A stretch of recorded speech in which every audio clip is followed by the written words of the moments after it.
We'll just talk about video games. That's the theme. That's the theme. I was thinking about this just a second ago, since we were talking about video games, and told me a while ago that your favorite video game, at least of the Halo series, was the first, and that's the only Halo game that I've never played. Oh, you have to. You owe it to yourself. It's all about that pistol. Oh, yeah, it's the fun backstory to that is when they released that game, during development, they were like, oh, no one's going to use this pistol. Like, it's throughout the entire campaign except for maybe one or two missions. But they're like, no one's going to use it because it's so underpowered. So at the very end, they tweaked it and made it too powerful. And the rest is history, as they say, because it's just so overpowered. I mean, multiplayer, 3 headshots, you're done. And you get 12 rounds. I mean, it's crazy. It's not like these games today where they're like, oh, we can just tweak that with an update because it's connected to the internet. So. Are you going to play Halo Infinity? I have not played Halo Infinite yet, even though the beta's out. I have a few people I talk to that have, and they say it's pretty fantastic. But it's a great convo to have about this, though, because just the other night I was talking about it, that I think the reason that I'm so drawn towards the older Halo, like Halo CE, Halo 2, and even Halo 3, Halo 3 to a lesser extent, is I love the simplicity of the older ones, right? I mean, like, don't get me wrong, you know, I played a ton of Halo 4, right? I mean, just a ton.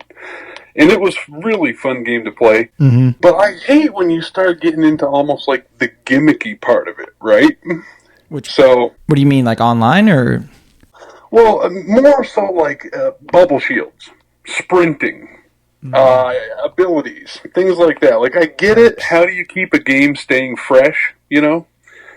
But like when I was playing, I actually played Halo CE online in the Master Chief Collection on PC the other night with a group of people. And after playing, I was like, I love the simplicity of this game. You have 2 weapons max, 4 grenades, and you just have 1 speed that you're moving around the map. You don't have aim down sights. There's just a reticle there that you shoot through. I was like, it's so bare bones, simple. Damn. Yeah, you're such a traditionalist. That's so what I'm hearing. Simple. Yeah. Yeah, honestly, it's true. I mean, that's pretty fair. So, well, I was looking online, and the new game looks pretty awesome. And obviously today, the new Battlefield came out, and that game looks insane. Just the complexity of it, more so, and the huge maps and all that stuff. But I was never really into Battlefield. I've never played it really either. Yeah, they're a different animal in some ways. I played quite a bit of it back in the old college days with one of our roommates. It can be fun, Yeah, I texted him last night, actually, and I was like, dude, are you going to stay up until midnight and get the new Battlefield? And he was like, dude, I can't even stay up past 10, let alone play. Dude, remember how in-depth he used to get? He used to read charts on, like, the gun's strength, the gun's bullet range. Oh, yeah, dude, drifting. Oh, my God. Dude, they would have... first of all, who's making these charts? A lot of people have used them for Call of Duty. It Oh, hasn't really? helped. Yeah, it hasn't helped my game at all, but people really go in depth, especially I was looking with aim assist, and like people know the percentages. People will go like, here's a 50-meter example of aim assist. Here's a 100-yard example. Here's it with the sniper, this and that. And Yeah, you this can is see the same thing probably. Yeah, there's so many different ways to do it. People have ratings of guns for its class, SMG, assault rifle, whatever. It's made me know better, but to people that actually care about it, I'm sure it makes it simpler in a lot of ways. Yeah, absolutely. Yeah, it's really, and it's not just those games either. I mean, you can look at like Super Smash Brothers for Nintendo is a great example of that. You can go online and you can find any bit of information on like a forum or Reddit anywhere that's like, I want to understand exactly how when Mario whips out this move, like how long the move's out for, where the hitbox is, this, that, the other thing. It's It's amazing. It's absolutely amazing. It's like, is anybody getting paid to do that, or is these just super fans? I think people are just really that interested in it. Like they get like a high off of it. It's like, just that's their all hobby. This charting. They're so into it that you just pick these like little niches to get even deeper. It's narrow and deep, dude. True. Yeah, you make a really good point. I mean, I've probably the single video game I put the most time into, hands down, is Super Smash Brothers Melee. You used to be pro. Yeah, ranked pro, dude. He was about that. He was. No, ignore. No, but no, it's amazing because, granted, that game released 2001. I grew up with it. So when I was going through high school, they were starting to like develop and learn the new techniques and the higher level techniques, right?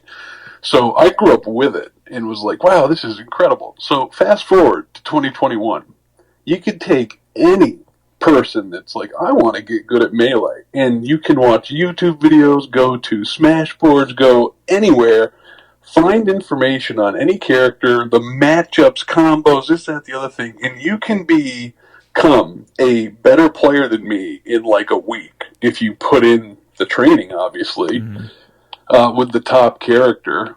And it's just incredible to me, the skill that people can learn by just reading and just doing some very basic research on it.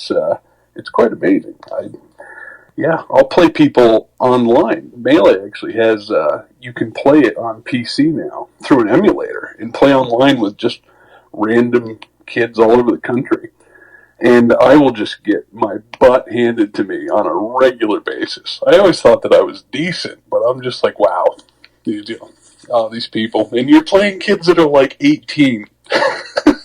I was actually just about to ask you, do you think a lot of the players are younger, or they're more of like your generation looking for nostalgia, or they just grew up with it, so you've just kept up your skills? You keep sharpening your sword year after year. And that's honestly, it's an excellent question, because I'll answer two parts to that. So the first one is, I actually met a kid that lives close by to me who is 20, and he got into Melee maybe 2 or 3 years ago. And the reason he got into it is because he watched the Smash Brothers documentary.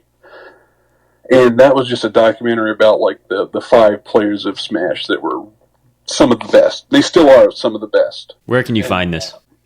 I believe it's on YouTube, and you can just search for Smash Brothers documentary, and it should come up. I think it's below. 2 parts. Link in the description. I like it. But he started playing the game like 2 or 3 years ago. He wipes the floor with me, right? But this is a kid that didn't grow up with it. But the funny thing, the other part I wanted to bring up, is whenever I play him, he's like, it is so clear that you grew up with this game. And I'm like, well, what do you mean? He's like, just the way that you play it. He's like, that only comes from like people, like I can tell when someone's played this since new. Just you have a greater understanding of like the entire mechanic of the game than I do. He's like, I just know how to do all the combos that destroy you, like in the matchups. Like I just know that, and I know what to do, and I can do it quicker than you. But you have a greater overall, so. Are people still playing Smash? Like, on what console, if so? Well, they just released Super Smash Bros. Ultimate, right? For the Switch, came out a couple years ago. So that's the most recent one. I mean, are they like gaming competitions? Because the reason why I'm asking is, lately a lot of companies have been putting in money to build gaming facilities.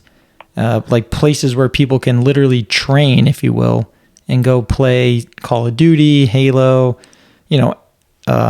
what's the other one? Not Fortnite. Fortnite's one, but the one with Blizzard. I know. What, StarCraft? No. No. Anyway, they're playing all these, there's a lot of money in these games. And I was just wondering, is there still money in Smash? Well, that's just it. That's like, now, I love Nintendo. That's probably my favorite video game company. But they do not support the Smash community in that way. They never have. And I don't really understand why, but for some reason it's almost like it bothers them that these fighting games have such a following. Like, I just, yeah. But if you're talking about monetary backing, then you hit the nail on the head. Like, it's the Halos, it's Call of Call of Duty. Duty, it's Battlefield. Like, those are the ones. Absolutely.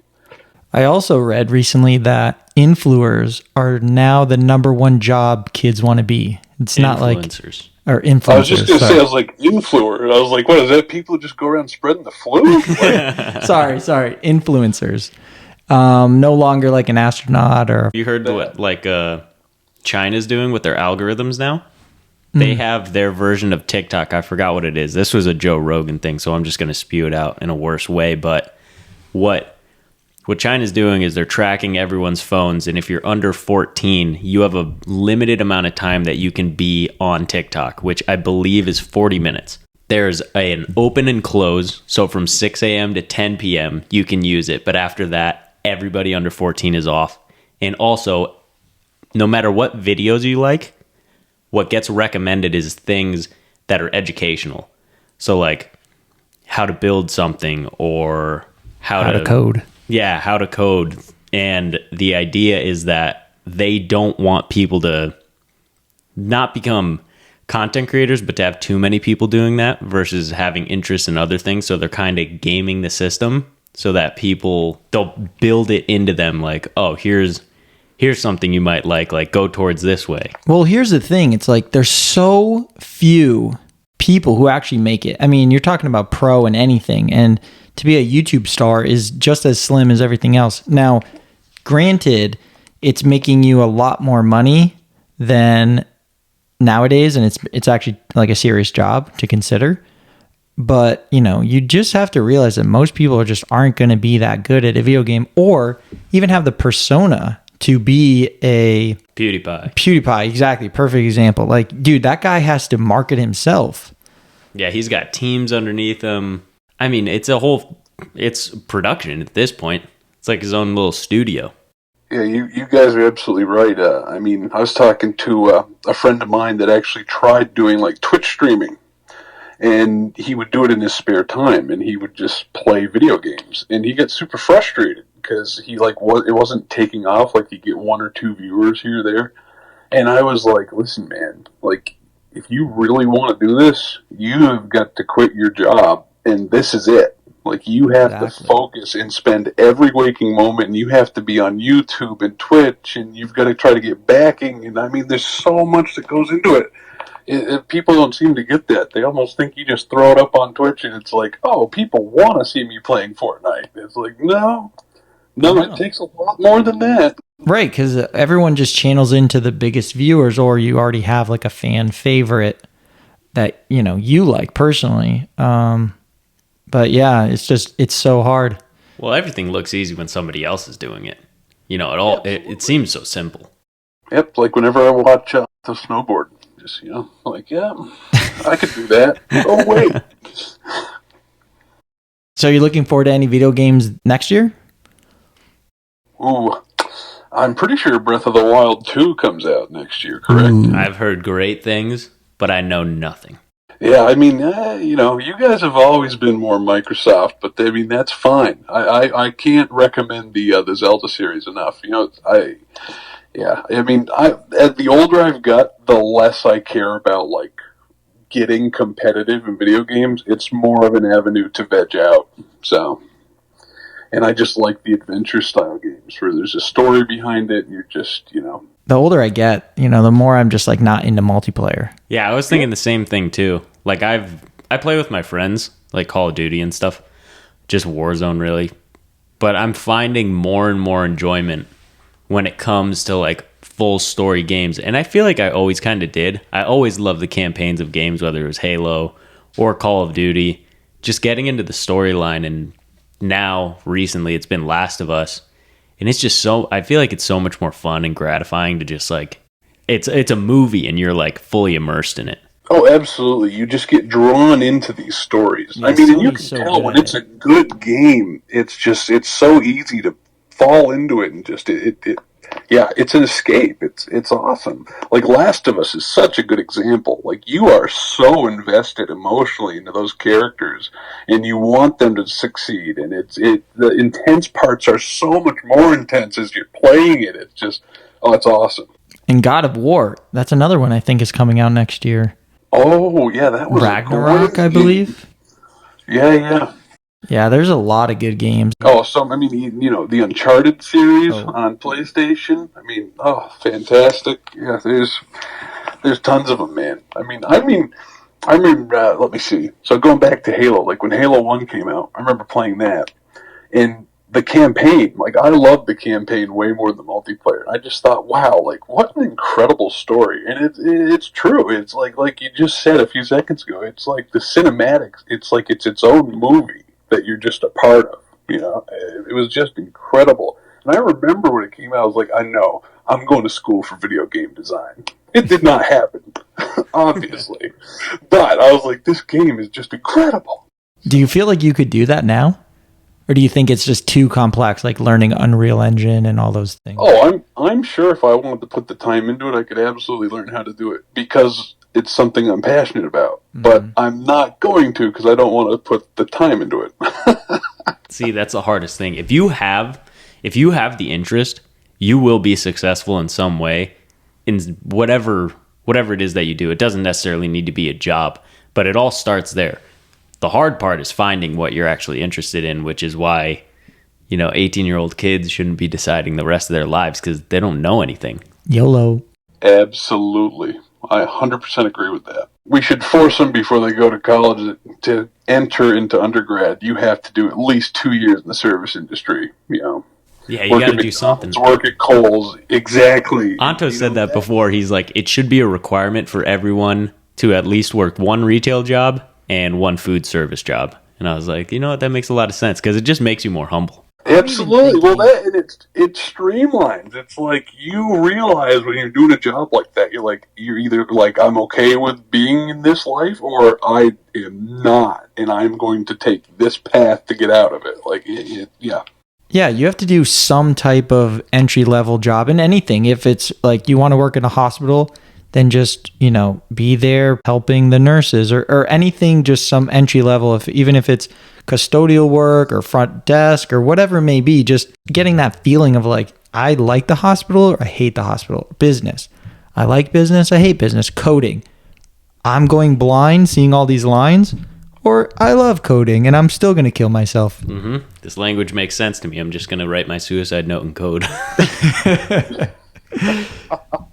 Yeah, whatever it may be, there is some type of entry level thing because you're talking about $120,000+ of debt, with food and board and everything. It's like tuition, of course, and it's just sad that people going in for journalism or something along those lines of English majors, and then they switch to business or business and they switch to journalism, whatever it may be. It's not like any one specific job or degree is wrong. It's the fact that you just literally don't know. I mean, I'm even a fault of that. Like I went into science field just because my older brother and sister did it. Like I didn't really know it, but over time I was like, no, I really like business.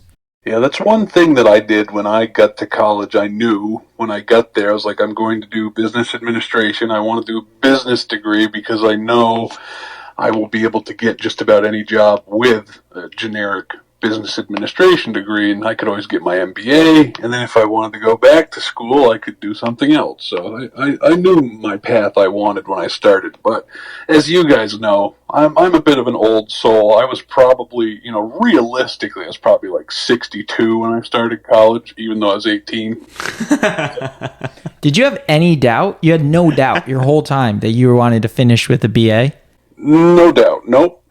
But I mean, looking back, I have, ever since I graduated from college, I had always thought would go back to school and get a degree in engineering, mechanical engineering. Just because, I mean, you know me, I love cars, I love rebuilding motors, I do that stuff all the time.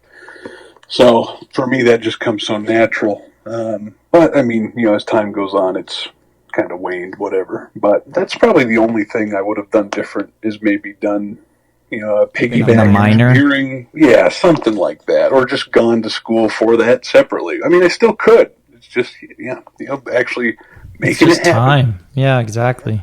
I don't know. I don't want to detract from college in any way. Like, it definitely is.